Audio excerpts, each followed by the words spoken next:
Chapter 6. Samantala, napaangat ng mukha si Mylene nang makita ang pagbukas ng pinto ng kanyang kwarto. Pumasok doon ang kanyang ama at naupo ito sa gilid ng kanyang kama. "Are you okay now?" Pilit naman siyang ngumiti. "Magbakasyon ka muna sa rest house natin sa Baguio. Bukas na bukas din, Mylene." "But why pa?" Mabilis naman na wika niya. "Paano ang trabaho ko rito?" Right after her graduation in college, siya na ang namahala sa Mylene Shop, ang isa sa malaking department store sa San Rafael na pagmamay-ari nila. "Hindi ka na safe dito sa San Rafael, Mylene." Paglalahad ng kanyang ama. "Ang nangyari sa'yo kaninang umaga ay pagpapatunay lamang na gusto kanilang itumba, kung hindi man ako. Matindi ang galit sa atin ngayon ng pamilya Crisostomo. Kung wala ka naman talagang kasalanan sa pagkamatay ni Attorney Crisostomo, bakit kailangan natin magpanik, Papa?" At tumitig siya sa mukha nito. "I swear to God, hindi ako nagpapatay kay Crisostomo, Mylene." At hindi niya inaasahan ang marinig na iyon mula rito. "Pa, ikaw ang itinuturo ng lahat." Humugot ito ng isang malalim na hininga. "Oo, pero malinis ang konsensya ko. Darating ang araw na mapapatunayan ko na wala akong kasalanan. Oo, hindi ko matanggap ang pagkatalo ko sa eleksyon.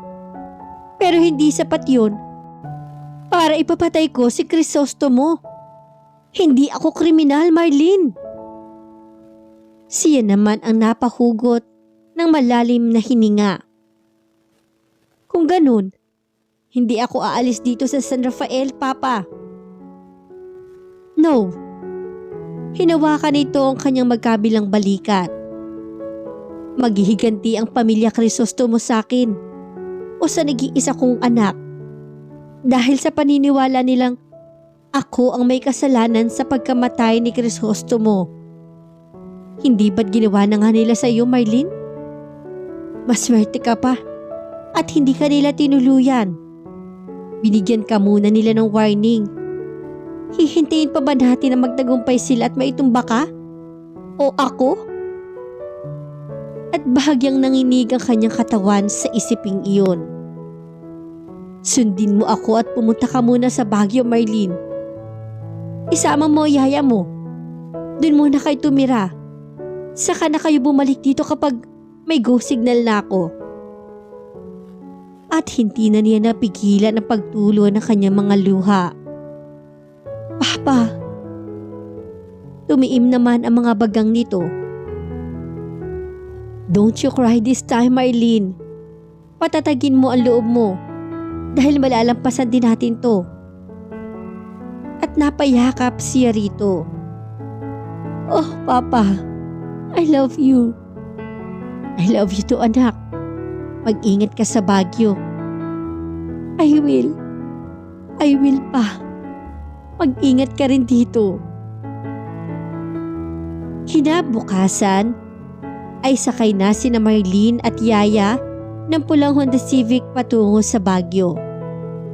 Dapat ay sa eroplano sila sasakay, pero once a week lang ang schedule ng Asian Spirit patungo sa Baguio. At ang susunod na flight ay sa susunod na 3 araw pa. Kaya nagdesisyon siyang dalhin na lang ang isang kotse ng kanyang papa patungo sa Baguio.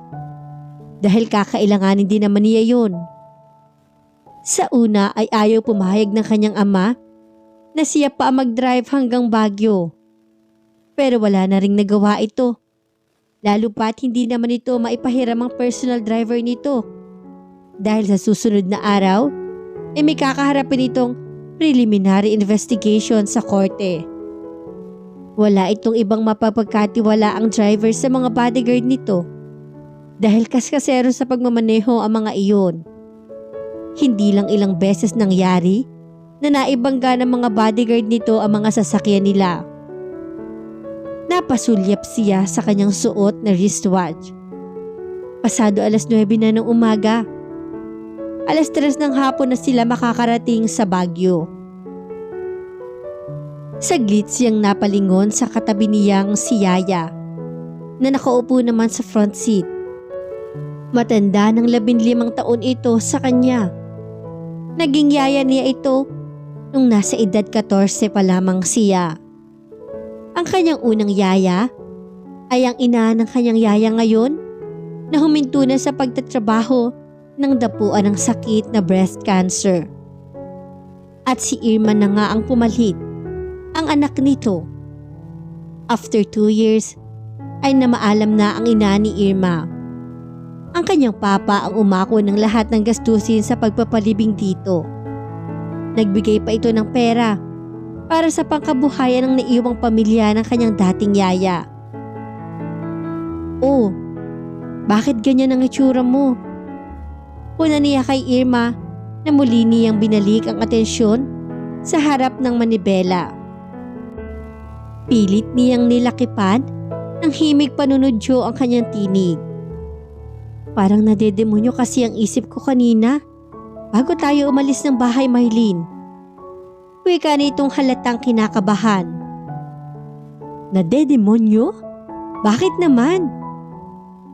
Para kasing naisip ko na baka anumang sandali ay biglang may magpaulan ng bala sa atin. At, ay Diyos ko, huwag naman po sana. Bahagya rin siyang nangilabot sa sinabi nito pero hindi niya ipinahalata. Ano ka ba, Irma? Tinatakot mo lang ang sarili mo. Kapag ganyan ka mag-isip, makakarating tayo sa Baguio na safe, okay? At napatangunan lang ito. Sa pangalawang paghinto nila para kumain ng pananghalian, dakong 11:00 ng umaga sa isang nadaanan nilang restaurant. Napansin ni Marlene ang isang asul na kotse na huminto. Di kalayuan sa pinaghimpilan niya ng kanyang kotse. Nakaramdam siya ng pagkabahala dahil kanina pa niya napapansin na nakabuntot iyon sa kanila. Nang nasa loob na sila ni Irma ng restaurant at nasa harap na ng mesa, pilit niyang itinago sa kanyang yaya ang pagkabalisa niya. At nang lumabas na sila ng restaurant, natanaw pa rin niya ang asul na kotse. My God, sino ba ang mga yan? Huwag naman po sanang maulit ang nangyari sa akin. At nagpatuloy siya sa pagmamaneho habang nakasunod pa rin sa kanila ang asul na kotse. Gusto na sana niyang sabihin iyon kay Irma at lalong gusto na niyang damputin ang kanyang cellphone para tawagan ang kanyang ama. Pero ayaw naman niyang mag-alala ito ng husto sa kanya. Lalo pa at nakalayo na sila ni Irma. Halos 2 oras na lamang at nasa Baguio na sila. Saglit na napapikit si Marlene. Think positive, Marlene. Wika niya sa sarili. Baka naman, tulad namin ni Irma ay akit din sila ng Baguio. Baka nikataon lang na nakasunod sila sa amin. Iyon nga ang pinilit niyang itanim sa kanyang isip habang patuloy pa rin sa pagmamaneho. Saglit siyang napalingon kay Irma at tulog na ito. It was almost eternity for her bago sila nakarating sa rest house nila sa Baguio.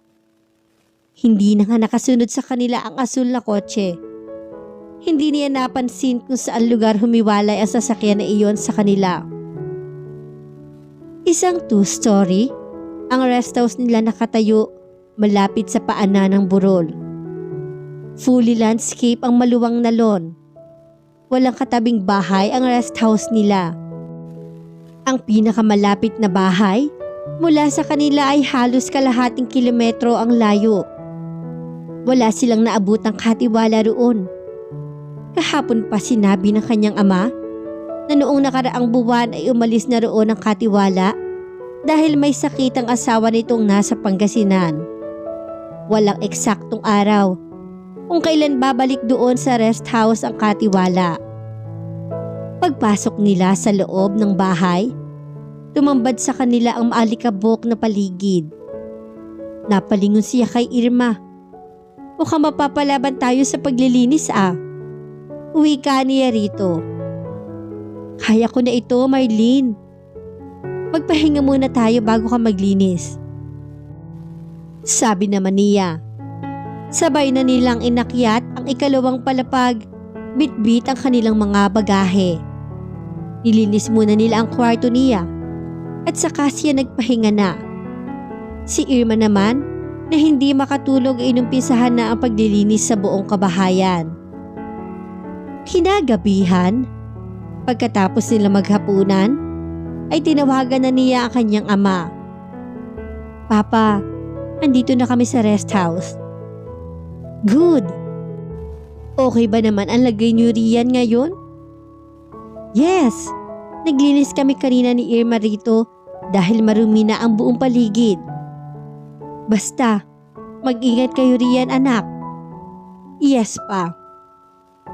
2 araw na sila sa rest house. Nang gabing iyon ay kasalukuyang nanonood sila ng balita. Hindi kinaligtaan ni Marlene na subaybayan ang kaso na nakasampa laban sa kanyang papa dahil sa pagkamatay ni Attorney Lucio Crisostomo na nasa kainitan pa rin ng mga balita. Maya-maya ay may narinig silang nag-doorbell. Tumayo agad si Irma at tinungo ang pintuan. Siya naman ay nasa telebisyon pa rin ang atensyon. Isang pagtili ang narinig niya mula kay Irma sa may pintuan. Patakbong nagtungo siya roon para lamang maparalisa. Isang armadong lalaki ang ngayon ay nakahawak sa isang kamay ni Irma at nakatutok ang isang baril sa gawing tagiliran nito. At ang isang lalaki naman na may malaking katawan ay nakatutok ang baril sa kanya. Miss Fuentes, walang sisigaw. Wika ng lalaki na papalapit sa kanya. Wala mag-iingay sa inyong dalawa at sumama kayo sa amin ngayon din. Kung hindi, ay mapipilitan akong kalabatin ang baril ko.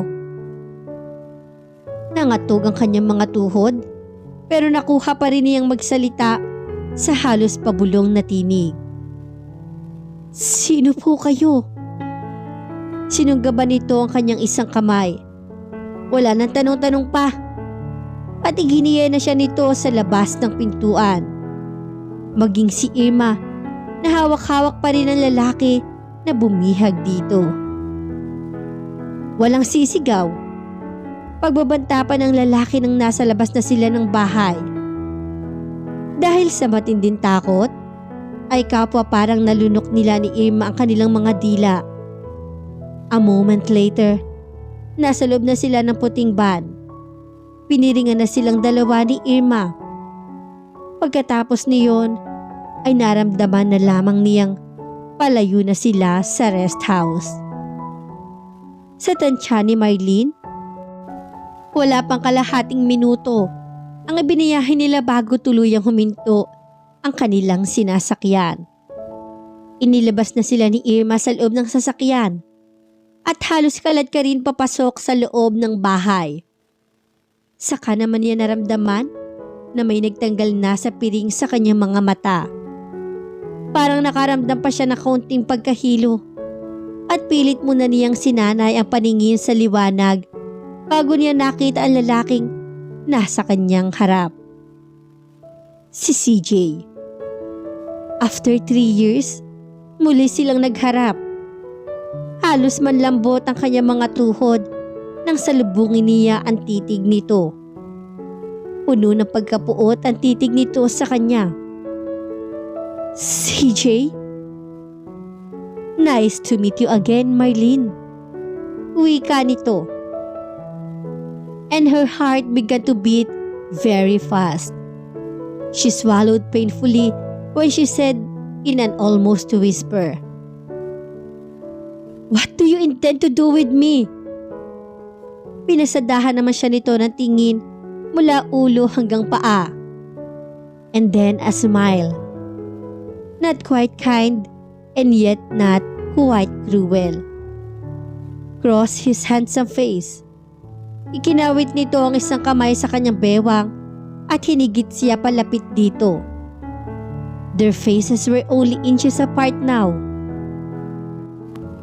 I have every intention of finding out if revenge is as sweet as I had been led to believe it is. Parang hindi pa rin mapaniwalaan ni Marlene na bihag siya ngayon ni CJ Crisostomo. She felt a mixture of terror and ecstasy habang nakatitig siya sa gwapong mukha nito na 3 taon din niyang pinanabikang muling makita. There was an air of reckless indifference about him now. His features were now cynical, his eyes cold, at paano siya natuntun nito? May kinalaman kaya ito sa asul na kotse sumusunod sa kanila ni Irma? Nang paakyat sila roon sa Baguio. At nasaan sila ngayon? Pag-aari ba ni na CJ ang malaking bahay na kinaroroonan nila ngayon? Dalhin mo ang kasama ni Miss Fuentes sa kwartong nakalaan sa kanya. Utos ni CJ sa lalaking kanina ay tumutok ng baril sa kanya. Tumango naman ang tinawag ni CJ. Hinawakan nito sa kamay si Irma. Marlene, Diyos ko po. Hintakot ang tinig ni Irma na nagpumilit pang magpumiglas mula sa pagkakahawak ng lalaki. Saan niya ako dadalhin? Napaharap siya agad kay CJ. Please, huwag niyo sasaktan si Irma. Wala siyang kasalanan dito. Tama ka, Miss Fuentes. Wika ni CJ na wala pa rin kangiti-ngiti. Walang mangyayaring masama kay Irma. Basta maging kalmado lang siya habang nandito. And everything will be alright for her. At napalunok siya. Sige, dalhin mo na si Irma sa kanyang kwarto. Muling utos ni CJ. Tahimik naman na sumunod ang yaya niya sa lalaki at sa 2 pang armadong kalalakihan. Hinarap na siya ni CJ pagkaalis ng mga ito.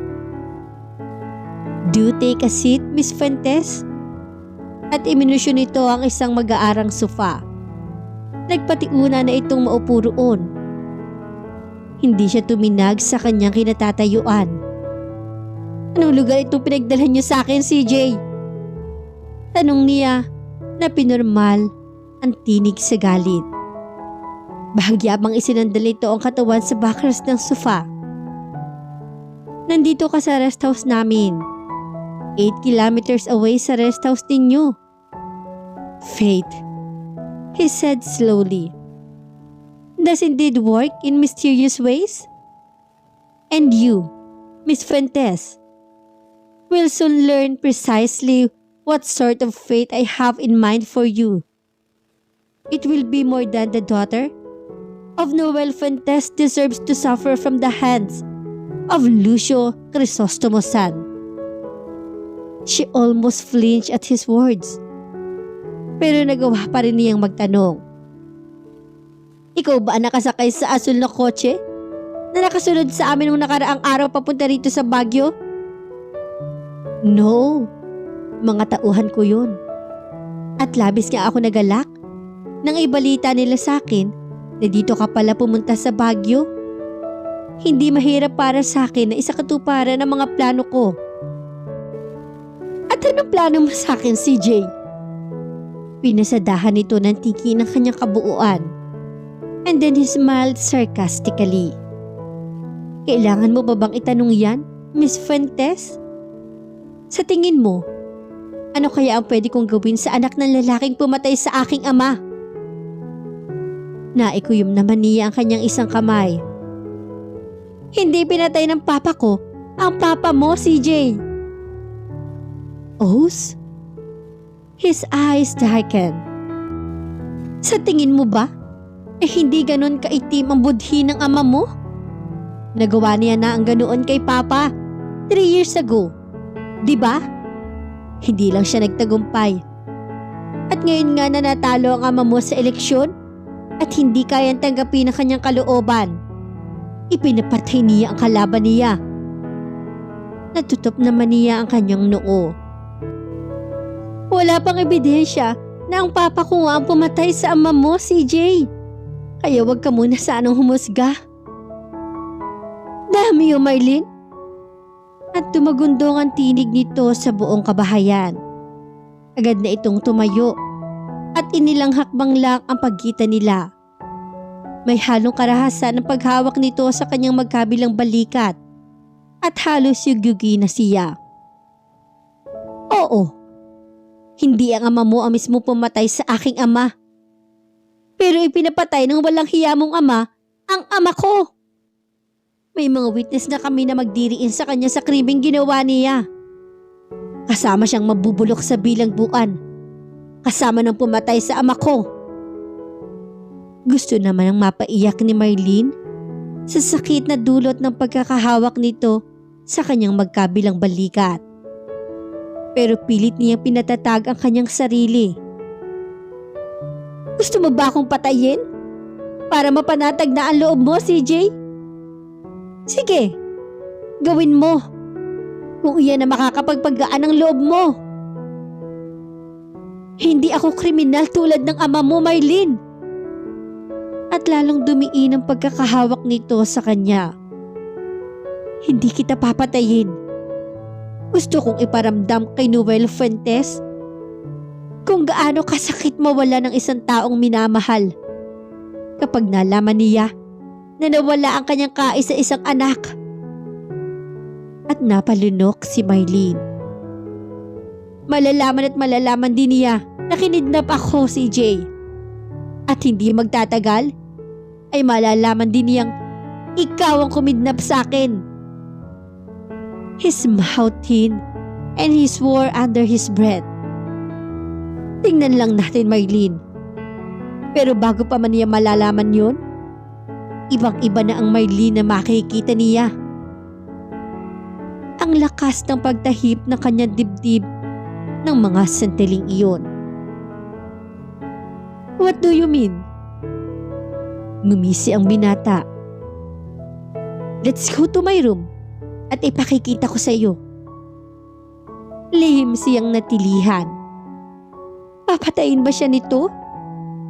Bago pa man siya nakahuma, halos pakaladkad na hinila nito ang kanyang kamay, paakyat sa hagdan patungo sa ikalawang palapag. Ano nga kaya ang binabalak ni CJ kay Marlene? Sukdulan na nga kaya ang galit nito pati sa dalaga at hindi na nito kayang mapatawad pa si Marlene. Sabay-sabay nating alamin sa susunod na part ng ating kwento. Maraming salamat po!